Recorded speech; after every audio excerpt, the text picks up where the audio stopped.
Again, one of the demons spoke. A sword is something for cutting, and a spear is something for thrusting. What could they be used for beyond this? Listen, form follows chi, and chi follows the mind. When the mind does not move, there is no movement of chi. When the mind is at peace and there is nothing to agitate it, the chi is also in harmony, follows the mind, and technique responds to circumstances naturally. When there is something in the mind, chi is obstructed, and the arms and legs cannot respond with their function.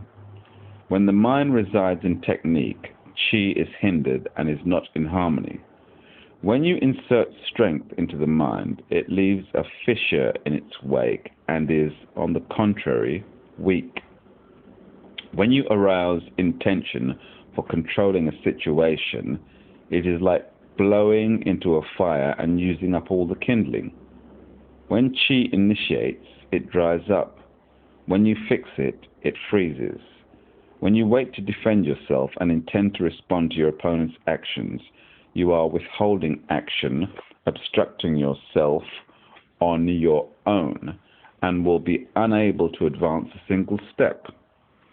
On the contrary, your opponent will simply play with you.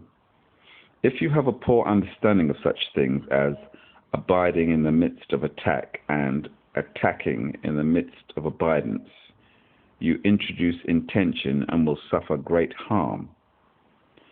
There are a great many people who, while intending to put up a stout defense when meeting a strong but unskillful man, are soundly beaten, and are unable to commence an attack with the sword they have.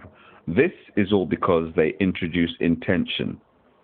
This unskillful man may not know the actions of practical application, may not intend to strike at one's defense, but has no fear because he was born naturally strong.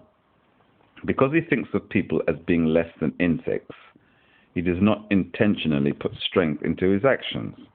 He neither freezes nor tightens up, nor does he wait or retreat. Having no doubts, he does not move, but simply faces his opponent without any thought or consideration. Neither his mind nor his chi are hindered. His level of chi is at the place where it can overcome others far more than that of what the world generally calls martial artists. Nevertheless, this is not something to be considered good, even though this person is as unhindered as the force of an advancing flood. His force is blind and mindless, relying on hot blood. Swordsmanship is the practical application of the self-nature of the essence of the mind. It has no form. Going, it leaves no trace.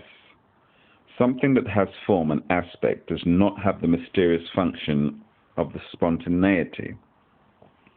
Only when it is introduced into one's thoughts is there form to chi. Your opponent then strikes at the place where that form appears. When there is nothing in your mind, your chi is in harmony and tranquil. When your chi is in harmony and tranquil, it will be active and flowing, but it has no fixed form. And without using strength, it will be naturally strong. Martial artists today do not know the practical application of the unmoving essence of mind and unobstructed freedom. Using conscious skill, they squander their spirit on trivial techniques, and with this, they think that they are fully comprehending the martial arts. Thus, they are unable to understand other martial arts. Nevertheless, the martial arts are manifold. If you disciplined yourself in them one by one, you could spend your entire life doing so, but never understand them all.